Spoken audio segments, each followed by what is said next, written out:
Hare Krishna. So welcome to the Bhagavad Gita, Sarartha Varshini Tika of Srila Vishwanath Chakravarti Thakur, and the sub-commentary to the Sarartha Varshini Tika, which is called as the Rasik Ranjan by Srila Bhaktivinoda Thakur. Up to now, we have discussed the first six chapters, which is Karma Yoga, the middle six chapters, which is the Bhakti Yoga, and from now onwards, we will be discussing the last six chapters, which is called as the Gyan Yoga section of the Bhagavad Gita. Now, this section is quite philosophical. I won't call it technical. Many times devotees use the word technical, but I would call it philosophical. And it is more important that the devotees study this last six chapters to better get solidly situated in the middle six chapters to understand Mishra Bhakti and to more firmly get into Ananya Bhakti also in one sense. So that's why these last six chapters are very, very important. And we will go into the overview of the last six chapters very soon. I will take that in the commentary. And those who are attending this series 13 to 18 for the first time, I see few of them who have joined this. And we are following a particular flow. We are seeing the entire 18 chapters of the Bhagavad Gita from the lens of Srila Vishwanath Chakravarti Thakur, who is defining, he's taking it from the perspective of pure devotional service. So that's why all the bhaktis are analyzed uh, from that perspective, because the first six chapters are Guni Bhuta Bhakti, then there is Pradhani Bhuta Bhakti, and there is also Kevala Bhakti. And Krishna has glorified Kevala Bhakti in the middle six chapters, only few verses. We saw those verses 7.1, 8.14, 9.22, and then 9.13, 14, 9.26, 10.8 to 11, and then 10.54. Then in the 12th chapter, it is 12.8, and then it is 12.6 and 7. That's it. So all the mixed devotion are described. So like that, we have seen that those who have been regularly attending, they will be familiar. I would recommend that you can go through the series at your own pace and try to understand this so that we can deeply appreciate the Bhaktivedanta purports. So I'll directly now go to the chapter 13. The chapter 13 is titled as Nature, Enjoyer and Consciousness. In Sanskrit, it is the Prakriti Purusha Vibhaga Yoga. And this is the overview. Arjuna will ask, actually, the first section is from verses 1 to 7 only. But the first question is of Arjuna's six questions he's going to ask. And then 2 to 7, Kshetra and Kshetragya is answered. 8 to 12, Jnana is answered. And 13 to 14 is Geya, which is the answer to the sixth question. Sixth question. And then 20 to 26 is Prakriti and Purusha. That is the answer to the first section. So basically, six questions are put. Purusha, Prakriti, Kshetra, Kshetragya, Jnana, and Geha.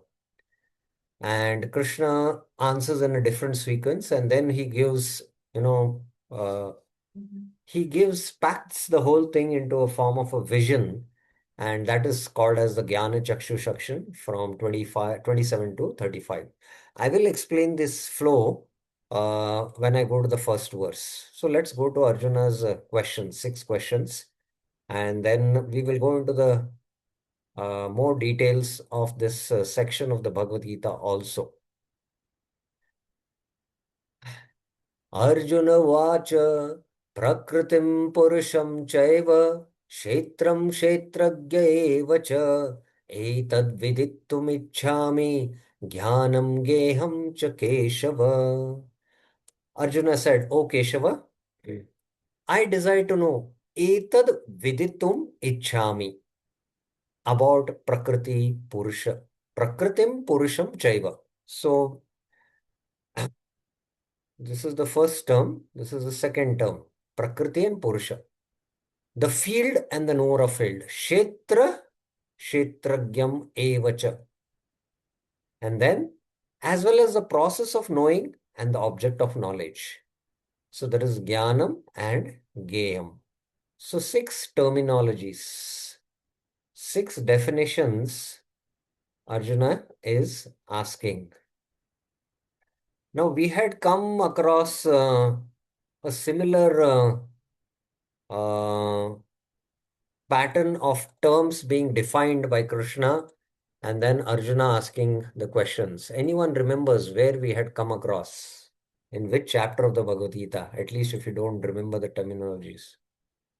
This time Krishna introduces these terminologies and then Arjuna asks what these definitions are. So where have we come across before? Anyone knows? Raise your hands.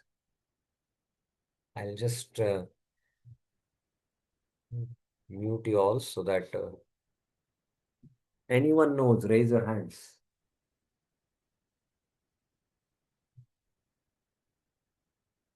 At least those who are attending, regularly for the entire first 12 chapters. I know most of them who have joined have been regularly attending. Where have you come across? Bir Krish Prabhuji.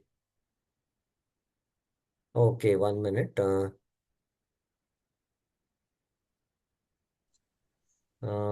Please don't type anything in the chat box. That's our protocol. If only the audio is not working or something else, then otherwise we have to always raise your hand. Vinita Mataji, you had raised your hand. Hare Krishna, Prabhuji. Prabhuji, is it chapter number 7 and the answers are in the 8th chapter?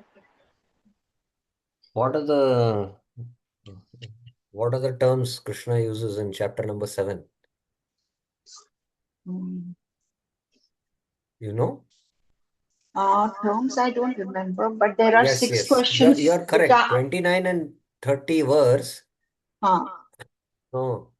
Brahma okay. and then Karma, Adhyatma, Adideva, Adibhuta, Adibhuta, Adi Adi Yagna. and Adi Yagya. 1, 2, 3, 4, 5, 6, and then Prayana Kalina. That is the 7th. So Arjuna asked this question, in 8.1 and 2. So Arjuna is asking this question. So there is a, logical connection between chapter 8 and 9. And you can establish this from here. Okay. What is the connection? Krishna has introduced these terms and Arjuna is asking.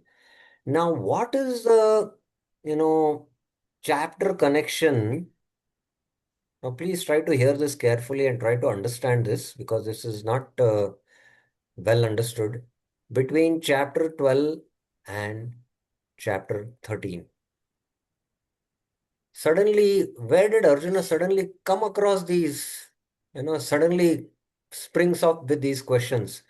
And that is why many times this verse, they say it is not part of the Gita, you know, and it is not there in some of the editions of the Gita. Even in the Gita press, you'll not find this verse. If you open up and see, you'll see that it is not there. So directly Bhagavan Vacha and introducing this, So that's why, but Prabhupada puts it, and it is there actually. So there is no, uh, linear connection. Linear connection means what I mean, which we see in 7 chapter last verses and connecting the 8 chapter first and second verses because Arjuna is asking what these terms mean. But there is a conceptual connection. there is a conceptual connection between chapter 12 and 13. Now, what is that conceptual connection? Again, you have to remember Bhagavad Gita 9.15. Ekattvena पृथक्त्वेन and Vishwatomukam, the Vishwarupa. So we have seen this. This is this is 10th and 11th chapter. This is chapter 12, and this is 9.16 to, no, not 9.16, 9.20 to 28 in fact. 9.16 to 19 is Vishwatomukam, and further the Vibhuti Yoga is there, chapter 9. So Ekatvena, again, the question of Arjuna is, very important. Who is superior? Those who worship the impersonal, avyakta, and or the personal. you know. So this is the Gyanis, right? So now Krishna has in chapters 1 to 6 dealt with Gyan Yoga, by which one attains liberation, especially in the 5th chapter. And now it has been established in the 12th chapter that one who worships the personal form of the Lord is superior. Yoga Vittamahis. And Krishna glorifies that. And he also discusses about this path, which is Klesha Adhikarastam, right? Avyakta Asakta Chetasam. And then ultimately, he glorifies pure devotional service and the quality of pure devotion, qualities of a pure devotee in the rest of the 12th chapter. Now, further about Gyan Yoga, how one attains liberation by Gyan Yoga is dealt in the last section from chapter 13 to 18. And within this section of the Gyan Yoga, also it is established how even this hardcore section of the Gyan Yoga, it is established how Bhakti Yoga is superior to Gyan Yoga. The glory of Bhakti Yoga is brought out. So this is the chapters 1 to 6. This is 13 to 18. This is chapters 7 to 12. Karma Yoga, Bhakti Yoga, and Jnana Yoga. So what Krishna establishes in the Bhagavad Gita is how ultimately Karma Yoga leads to Bhakti Yoga. And here also is going to establish how Jnana Yoga leads to Bhakti Yoga. And he establishes the superiority of Bhakti Yoga. And within the middle 6 chapters, we saw that how Ananya Bhakti is superior to all types of Pradhani Bhuta Bhakti. Pradhani Bhuta Bhakti. We have seen this. We have studied this very, very carefully. So the glory of, so ultimately in the last section, the Gyan, by process of Gyan Yoga by which one attains liberation, that will be, dealt in this last section.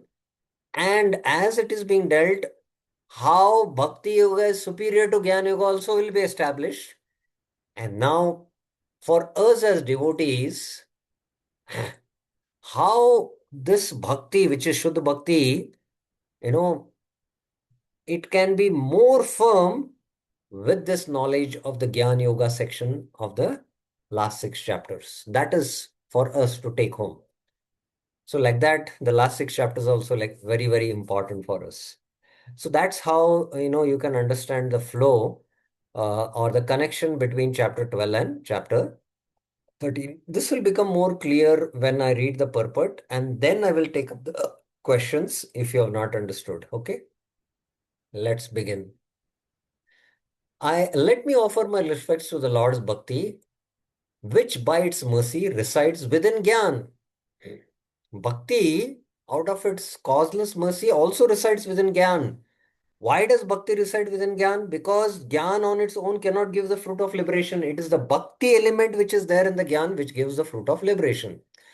And other processes, in all other processes, Bhakti takes a secondary role. And it is there to a small degree. It is there to a small degree in order to bring about success in those processes. So let's again now try to understand this statement. So this type of bhakti, what type of bhakti is it called? Where bhakti is a secondary process. It is there to a small degree. What type of bhakti is it called? Who will answer? Raise your hands. Who will answer this? What type of bhakti is called? Now you should be very, very familiar with all these terminologies.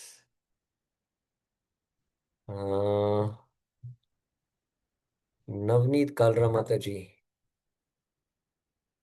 Yes.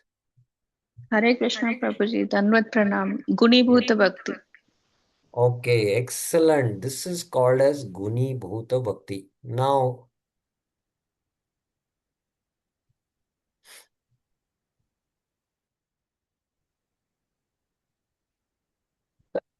by the process of Gyan, one attains liberation, and within that Gyan, there is the Bhakti element. So, what is that point of Bhakti called, Mataji? You're right. Now, I want within specific the Guni Bhuta Bhakti. yes What is it called? I didn't understand the question Prabhu ji Now, Guni Bhakta Bhakti is a very generic term. yeah Even in karma, there is an element of small degree of bhakti which gives the result of karma, correct? yeah Similarly, in jnana, and that's why that process is called as karma yoga. Even in jnana, there is an element of bhakti which gives the result of fruit of liberation. Even in ashtanga, there is the small element of bhakti to a small degree. That's why that gives the. So, what are these also terms given? What are the terms? They are also called as yeah karma yoga, Gyan Yoga and Ashtanga Yoga, but there are another few terms which show how bhakti is there to a small degree. We have used other terminologies, if you remember. Anyone knows? like निष्काम कर्म yoga Nishkama Karma Yoga, there is no bhakti, mentioned. Nishkama Karma Yoga is Karma Yoga for your kind information.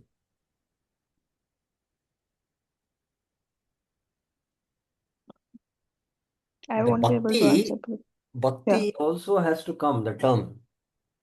Govinda Nandini Mataji. I guess you are not able to catch my question.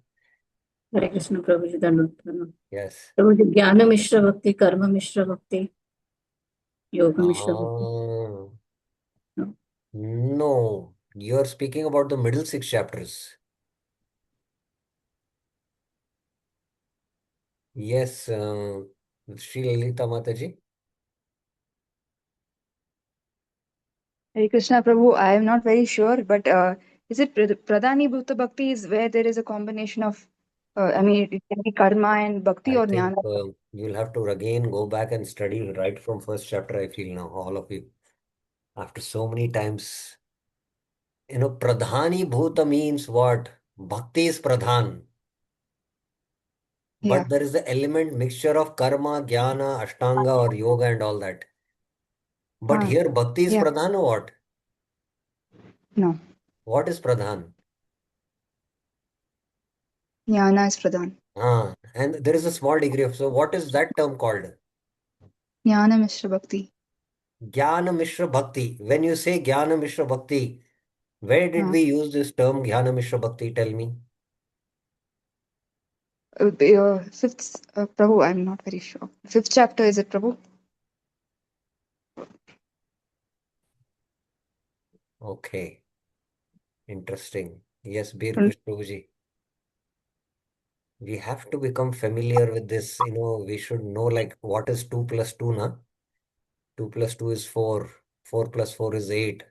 That much we should become familiar with this. Otherwise, Second chapter, seventh chapter, Prabhu, is it seventh? yes, 7 chapter. Yes, which verse? Chaturvida bhajante mam jana sukrita.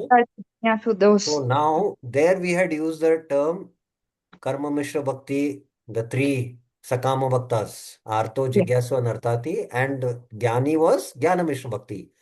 Now Yes. you tell me whether Huh. this Jnana Mishra Bhakti he is Pradhani both or he is uh, having Bhakti as a secondary element. Bhakti secondary element. Mataji, please hear my Huh. question. Yeah. In the middle six chapters, Huh. which types of Bhakti have been discussed? In middle six chapters, we saw Kevala Bhakti, Ananya Bhakti, right, Prabhu? That's what. How many types of Bhakti are discussed? Tell me. I have started this discussion since first chapter, and maybe at least 100 times I must have repeated it, I feel. At least 100 times in the last 12 chapters. So in the middle six chapters, okay, first six chapters, please. Which type of bhakti is being described? Uh, What is the term Vishwanath Chandra Thakur Nishkama, used? Huh? Nishkama Karma Yoga. I mean, Oh, that is okay. That is Nishkam Karma Yoga, but that bhakti, what kind of bhakti he calls it? Just now, Navneet Kalra Mataji told Guni Bhuta Bhakti. Guni Bhuta Bhakti. What is Guni Bhuta Bhakti mean? Bhakti is not Pradhan. Ah, Bhakti It's is mixed there to with a something small else. degree. Secondary element. First, it can be karma on, yeah, Ah, primary and element. karma is pradhan, jnana is pradhan, or ashtanga is pradhan, correct? Correct. That's why this is called as karma yoga, jnana yoga, and ashtanga yoga. So in the middle six chapters, that is 7 to 12, there are two Huh. types of bhakti which are discussed. Which Huh. other? S- uh, s- Sakama Bhakti. Hare Krishna. Okay. And Jnana Bhakti. Two main divisions are there. There are many other divisions, but two main. At least one you can answer. Ananya Bhakti, I told Yeah. first. It's a Ananya Bhakti, yes, correct. Huh. And then what is the other type Bhakti called? Yoga Mishra Bhakti. That is a part of it. Is Yoga Mishra Bhakti is No. what type of Bhakti? Eighth chapter we were discussing, no, Prabhu.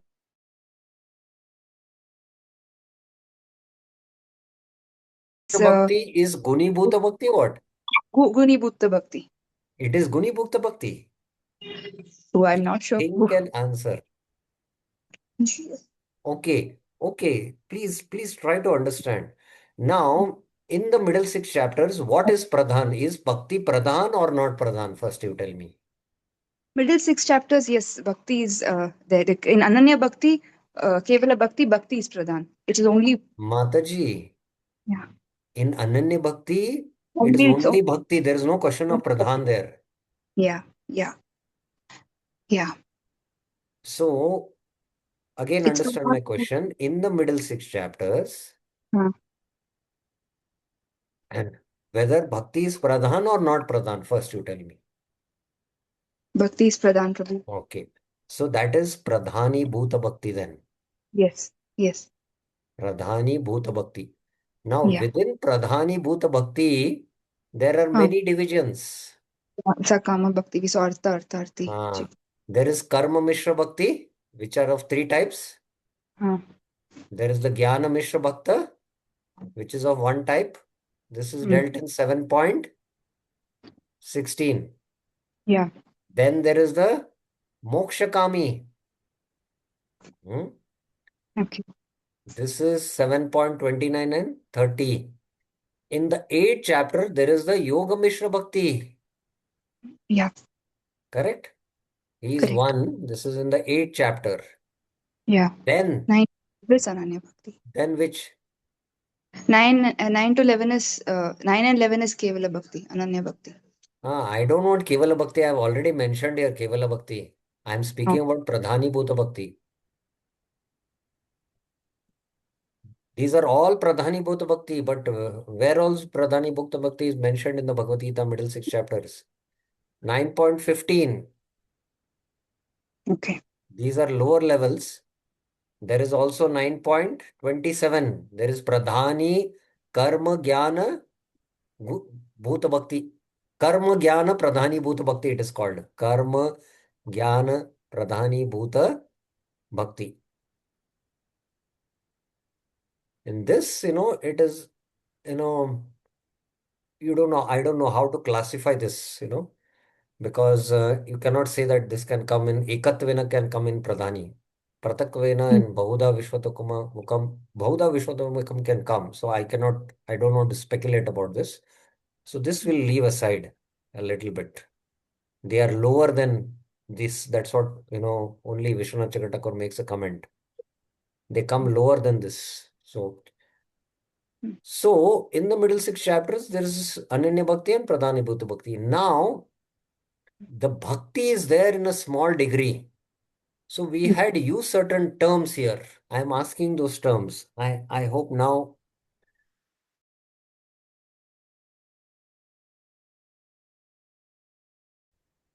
See, that terms are very similar to these terms, at least. Now you should get some hint. Let us see. Who will answer? Bir Krish Prabhu is regularly attending and he's studying it very nicely. So, yes, Navneet Kalramataji, you had only answered. Let us see what you have to say. Bhakti Mishra Karma, Bhakti Mishra Gyan, and Bhakti Yes, Mishra Yoga. yes. This is what I was looking for. Bhakti Mishra Karma, Bhakti Mishra Jnana, Bhakti Mishra Yoga. So the term K comes in the last. That means karma is pradhan. Gyan comes last. Jnana is pradhan. And yoga means Ashtanga Yoga. Yoga is pradhan. But there is an element of bhakti to a small degree. And this bhakti element only gives the fruit of karma. This bhakti element only gives the fruit of gyan, which is in the form of liberation. This bhakti itself gives the fruit of yoga in the form of liberation. I hope now it is very clear what is being said. So this is what the terms I wanted us to understand. There is in the process of gyan, there is bhakti also, and that is why these terms are called as bhakti mishra karma, bhakti mishra jnana, and bhakti mishra yoga. And now this has been defined. Recites gyan and the other processes to a small degree in order to bring. So all these other processes are all these other processes. I hope you are able to understand the statement. I'll take up questions once I finish this reading. In the last six chapters of the Gita, Gyan mixed with Bhakti is delineated. Okay. Now this Gyan mixed with Bhakti is delineated. What is this referring to, this term? Let us see now. Sri Lalita Mataji,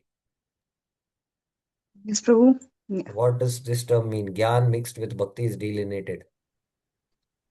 In last six chapters, Uh, Jnana Mishra Bhakti. Gyan, if you say Gyan and Mishra Bhakti, what is Pradhan? Bhakti is Pradhan. Bhakti is Pradhan, and there is an element of Gyan. Yeah. But here in the previous statement, what is being mentioned? That the That first within small. the process of Gyan, there is a small degree of Bhakti present. So what Yeah. is this statement? What does this mean then? Let me read one. Let me offer my response. Pardon? No, 1 minute. I'm just reading the statement.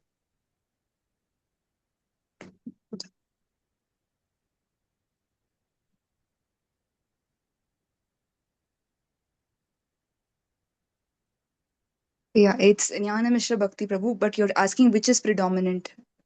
Is it? Mataji, what does Jnana Mishra Bhakti mean? What is predominant in when you say Jnana Mishra Bhakti? Huh. Just now I have drawn this here. Yeah. Where did I draw that? Here. When you say Jnana Mishra Bhakti, Bhakti is. Bhakti is predominant. Bhakti is predominant. Now, this statement is saying that we are going to discuss the process of Gyan in which there is small degree of Bhakti. Oh, so then it is ulta. Yeah, Bhakti Mishra. At least this much terminology, please become familiar. Okay, Prabhu. So this is actually what yoga then? This is Gyan Yoga, Yeah, correct? yeah, And this is called as Bhakti Mishra Jnana. Gyan. So what is being delineated in the last 6 chapters? Gyan Yoga only. Okay. Is it clear or no? Yes, Prabhu. Yes, Prabhu. You need not break your head. It is not a rocket science where you have to do R&D. Very simple terms are there. You have to just try to understand it. That's it. Within these 6 chapters, within these means the last 6 chapters, Keval Bhakti also is shown indirectly to be supreme. So that's what I was trying to make the point here. Within these last 6 chapters, it will be shown how Ananya Bhakti is superior to Gyan Yoga. Although the process of Gyan Yoga, how one attains liberation, in which there is a small element of bhakti will be there, but within this section also, Krishna will show how Bhakti Yoga is superior to Gyan Yoga. I hope you are getting this point now. Yes, Prabhu. In the 13th chapter. Now, this is just an overview of the 6 chapters. First 6 chapters, last 6 chapters, and middle 6 chapters. In the 13th chapter, the body, where the Jiva and the Paramatma reside, the practice of Gyan, the Jiva and the Prakriti are described. So in the 13th chapter, what is described? The So, body. The body Kshetra. is called as Kshetra. Hmm? And the Jivatma and the Paramatma is called as Kshetragya. And there is the practice of Gyan. So with respect to what is Gyan and what is Gya, these are terms. And the Prakriti. Prakriti and Purusha is there. So these are terms used in the Jnani circles. Like, every circle have their own terminal. You go to a stock market, they know in trading, what terms they use.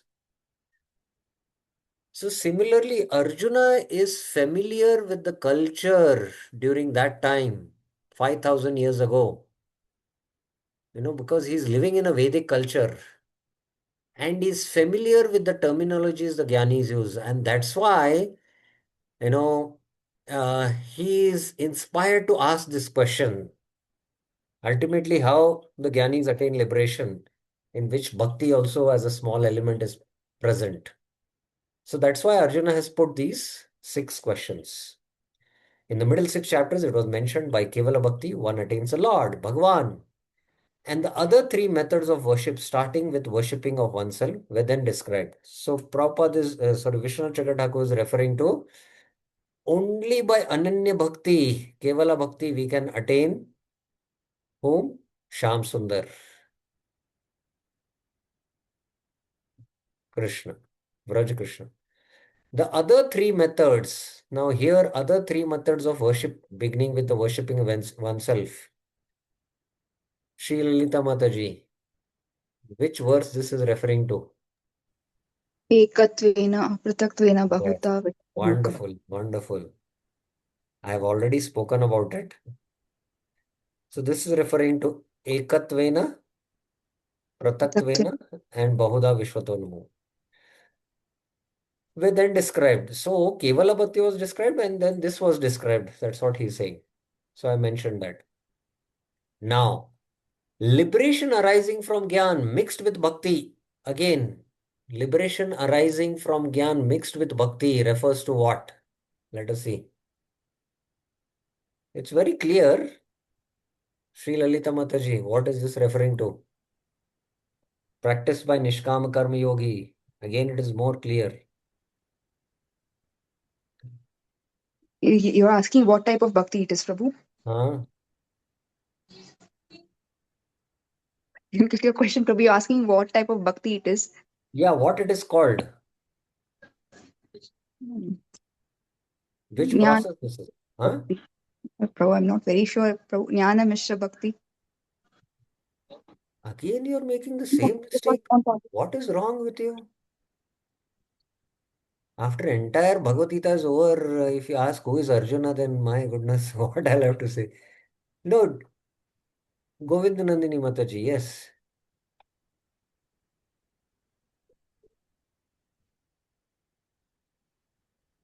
Yes.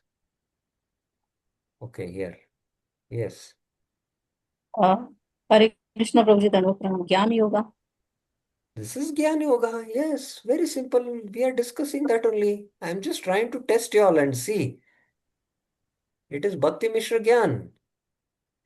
So, to practice Gyan Yoga, first one has to practice Nishkama Karma Yoga, become Sthita Pragya, and then take up to Sannyas, Gyan Yoga practice or Ashtanga Yoga. We have discussed all this in the first 6 chapters. So, liberation arising from Gyan mixed with Bhakti, there is a small degree of Bhakti practiced by the followers of Nishkam Karma Yoga. We have all seen this in the 4th chapter, in the 5th chapter. As one practices Nishkam Karma Yoga, what is happening? The Gyan element keeps on increasing. So, how liberation will arise from Gyan and the process of Gyan. So, this process,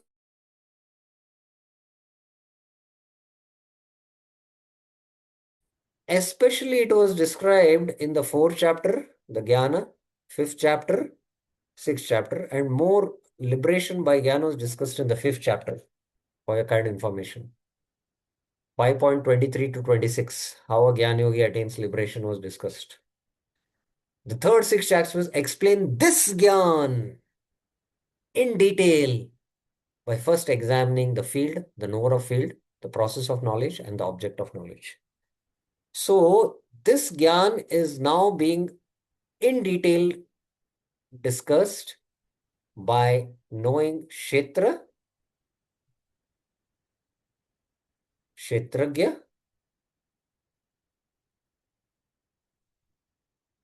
there is Jnana and Gaya. Oh, sorry, Gaya. So that's what, you can understand now the connection. Now, if you see Arjuna's question was what? Prakritim Purusham. So he asked first, what is Prakriti and what is Purusha? And Prakritim Purusham Cheva. What is the verse? Let me see. Kshetra Kshetragyam. And then he says, what is Kshetra and Kshetra? Yeah. And then, so this is the first, second, third, and fourth question. The fifth is Jnana and Gaya. But Krishna, while answering as a supreme and a perfect teacher, he rearranges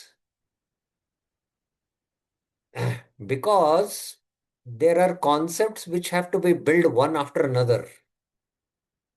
So, in this entire chapter, if you see, Arjuna has one question and Krishna answers. All the verses are spoken by Krishna only. There's no another question asked by Arjuna. Krishna decides to answer the third Kshetra as first and the fourth as second Kshetragya. Then he answers briefly Jnana. In more detail, again he answers Jnana. The fifth he is answering the third now. And then he answers Gaya. The sixth term is answered fourth. Then Prakriti and Purusha. So the first and second, he answers fifth and sixth. And then, although Arjuna has not asked the question, how this whole thing has to be seen, he gives a Shastra Chakra or a vision. That is the last section, 27 to 35. So that's how, can see the geniusness of Krishna, that he'll give, how to see these all and get the right vision by which application in one sense, terminologies you understand, but if you don't apply and, what's the point? So the application is the vision, so that's what he'll be doing in the last section of the Bhagavad Gita. So that's why you can see here, Kshetra Kshetragya, third and fourth questions are answered in first by Krishna.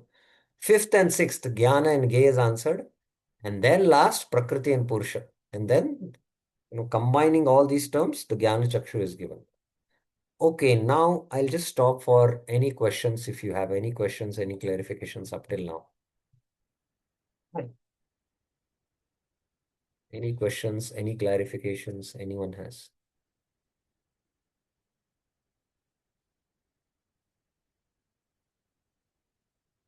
This section is actually, this chapter is one of the most difficult chapters. This is an Upanishadic chapter. If you can understand this chapter, then all other things will in the Bhagavad Gita will become easy. Yes, Vinita Mataji. Hare Krishna Prabhuji, just one Yeah. clarification. So means now we are studying Guni Bhuta Bhakti, means Bhakti Mishra Karma, Bhakti Mishra Gyan, and Bhakti Mishra Yoga. No, we are only referring to, see, Karma Yoga is dealt in detail. Bhakti Mishra Okay. Karma has been dealt in detail in the second, third, fourth chapters, how one makes advancement. And ultimately, in brief, what was discussed in the second chapter, it was expanded in the third and the fourth chapter. In the fifth chapter, how a person who is practicing Nishkam Karma Yoga is situated in the self and is liberated. And ultimately, how by understanding the Paramatma and meditating on the Paramatma, he gets liberation, was briefly discussed in the fifth chapter. Now, what was discussed briefly is elaborated in the last six chapters, how this Jnani attains liberation by the process of Gyan, in which a small element of bhakti is present. That is what is being dealt in the 13 to 18 chapters. And within that, Krishna will establish how Bhakti Yoga is superior to Jnana Yoga. Okay. Okay. Is it clear? Yes, Prabhuji. Thank you. Okay. Any other questions? Anyone else has?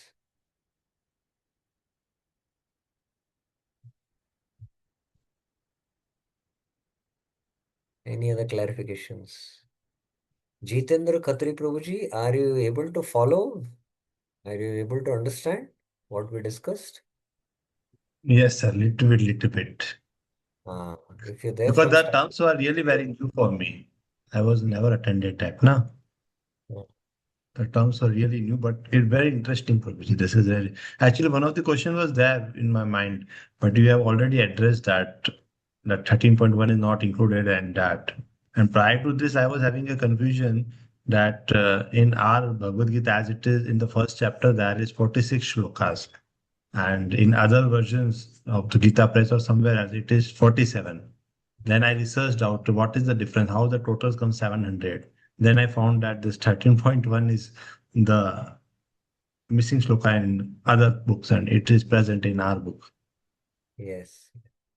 Bir Krish Prabhuji, yes. What's your question?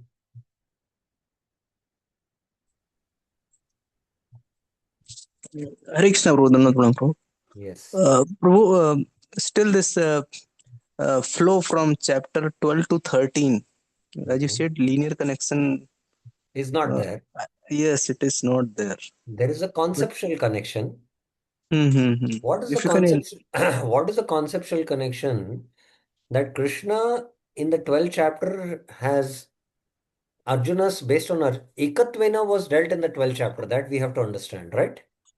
yes. And how one who does Upasana of Brahman and one who does of Upasana of Krishna, Mam, Tvam, Arjuna is saying, among them who is superior, right? Mm-hmm. So it was established that one who worships the personal form is superior. Now, again, you have to go back to the fifth chapter because Krishna had spoken about liberation of the Jnani. Now, what is the jnana sadhana which is practiced and how one attains liberation by the process of jnana is dealt in detail. But the connection with bhakti is also there, that the more one understands this jnana, this section of the Bhagavad Gita, the more solidly he'll firmly situated in bhakti for the bhakti yogis. Are you able to get it? Yes, yes, yes. Are you able to understand this point, everyone? Yes, yes, yes. So, sometimes, especially the Bhagavatam, the second canto, third canto creation, and the fifth canto cosmology, devotees want to skip that. They say it is difficult. Let's understand pastime, Leela. But the Leela of the Lord is more difficult than the Upanishads because they are all to do with the Yoga Maya. But the pastimes with the Mahamaya are like mathematics. It's very clear, black and white. So until we are in Mahamaya, how we can understand the activities of Yoga Maya? So we have to become liberated. So the in-depth analysis of between matter and spirit Krishna has done, that becomes our foundation for bhakti also. And that is why the more we understand that, the more we will make progress in bhakti. So this will act as a solid foundation to our practice of the middle six chapters, especially Ananya Bhakti. And I explained that the more we understand Mishra Bhakti, the more we can come to the point of practice of Shuddha Bhakti. First of all, we are not able to identify which is Pradhani Bhuta, which is Guni Bhuta Bhakti only. At least, by this point, we should be able to identify all this. And we have dealt it for a long time. And I must have repeated at least 50 to 100 times, I think. So please try to understand this. And repeatedly you have to hear, repeatedly you have to study Prabhupada purports, especially Prabhupada purports. Repeatedly we have to study the Bhagavad Gita. Bhagavad Gita, especially Srila Prabhupada's as it is, will remain as the foundation, block for building our practice of pure devotional service and to climb and make progress. That's why we have to work on it. That's the sadhana which we should take up. Okay? Is that okay, Bir Krishnoji?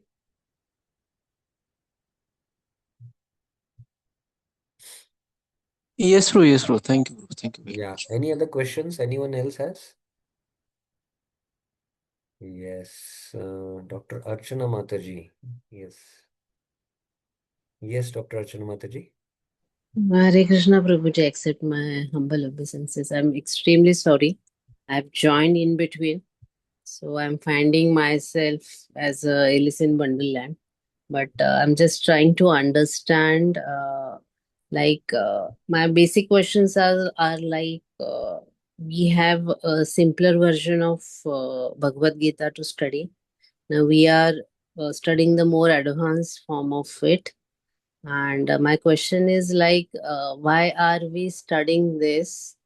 And are we trying to understand the concepts explained in different chapters, uh, which are revolving around the bhakti, where we are taking the support of karma, gyan, as well as ashtanga yoga, and trying to. No, first of all, I would like to make it clear that your question seems to be so long that I'll have to figure out what exactly you're trying, or try to break it and ask one by one in bits. I have joined all of a sudden in between, so I have no. I mean, I don't know. I'm not understanding it. What is happening? Yeah, okay. It'll take some time. First of all, when we started this course, we made it clear that why we are studying Srila Vishwanath Chakra Thakur and Srila Bhaktivinoda Thakur's commentary Hmm. to better understand the Bhaktivedanta purports and Okay. better appreciate the Bhaktivedanta purports. So, we recommended and we mentioned that, the more deeper you study the Bhaktivedanta purport, it is to go deeper into the Bhaktivedanta purports and to appreciate what Prabhupada has really given in the Bhaktivedanta purports. He has spoken about pure devotion only, right from the first chapter till the 18th chapter. He has not gone into the finer details, but he has also gone into it in one sense. And it takes time for us to evolve over a period of time to recognize, that there is Mishra Bhakti discussed. So that's why while we were discussing the middle six chapters, we brought out from the Prabhupada purports also how Mishra Bhakti is being discussed. And that is different from the Shuddha Bhakti, like that. So to bring out the essence that this is the heart of Krishna, Ananya Bhakti is what he's propagating, even in the middle six chapters, so that we might not catch in the Bhaktivedanta purports. By studying Vishwanath Thakur, it becomes more clear, so that we can see through that and appreciate more the Bhaktivedanta purports. So that was the purpose. Okay. So can I say this? I'm finding myself misfit student in this class today. It will take some time. In fact, you can see that others also, take quite a time to evolve. First is understanding the terminologies only takes a while to become familiar. It's like, simple thing I'll tell you, very simple example because you're a doctor, I know. Once, you have a hand fractured or a leg fractured and you have a stick or you have a, artificial leg, it takes familiar to become adjusted with that. It takes a year and then then slowly as you evolve and it becomes part of you, then you just get along and move along in life like that, right? But Mm, initially it is a lot of struggle, right? right. Something like that you have to say now. So you Okay. have to go through it. Yeah. Because that becomes your foundation for laying the found. Bhagavad Gita is the darshan. I have been repeatedly saying Bhagavad Gita is the darshan, which is the foundation for you to. It's like a springboard by which you can enter into pure devotion. So we have to understand more what is mixed devotion, what is Guni Bhuta Bhakti, and the glory of bhakti when we understand by understanding what is Shuddha Bhakti and what is Mishra Bhakti, then, having this knowledge and practicing devotion, then we make very quick progress. Yes, Prabhuji. Yeah. Okay. Yes, Prabhuji.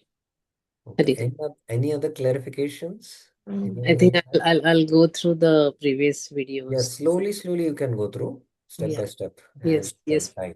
Hmm? Hare Krishna, Prabhuji. Hare Krishna, Hare Thank you. Krishna. Thank you. Yeah, yeah. Any other questions anyone else has?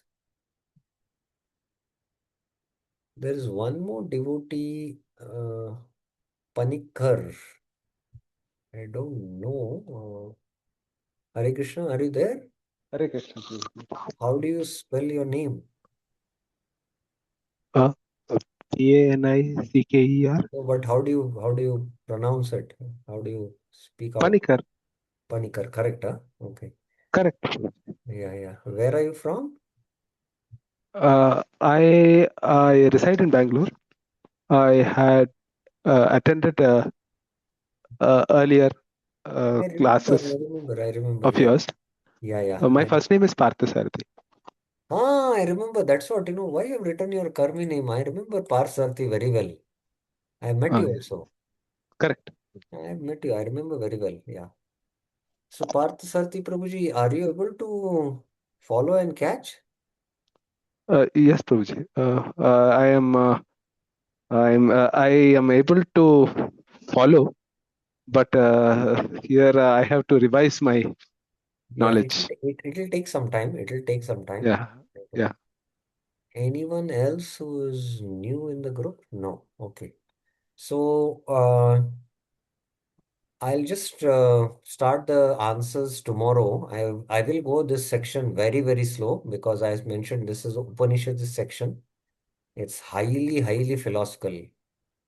And as we study it, you will come to know the importance, If you can understand the 13th chapter, it's like you have done it in Bhagavad Gita. It's one of the toughest chapters. And how it is more relevant for our bhakti also you'll understand. Vishwanath Chakravarti, Bhaktivinoda Thakur has written some of his commentaries to some of the verses is brilliant, So we will go through that. So I'll stop here and we'll continue our discussion of Krishna explains Kshetra and Kshetragya and Jnana in 2 to 7. This way we take up tomorrow. Okay. So thank you very much. Grantaraj Srimad Bhagavad Gita ki Jai, Srila Prabhupada ki Jai, Anant Koti Vaishnav Vrinda ki Jai. Hare Krishna.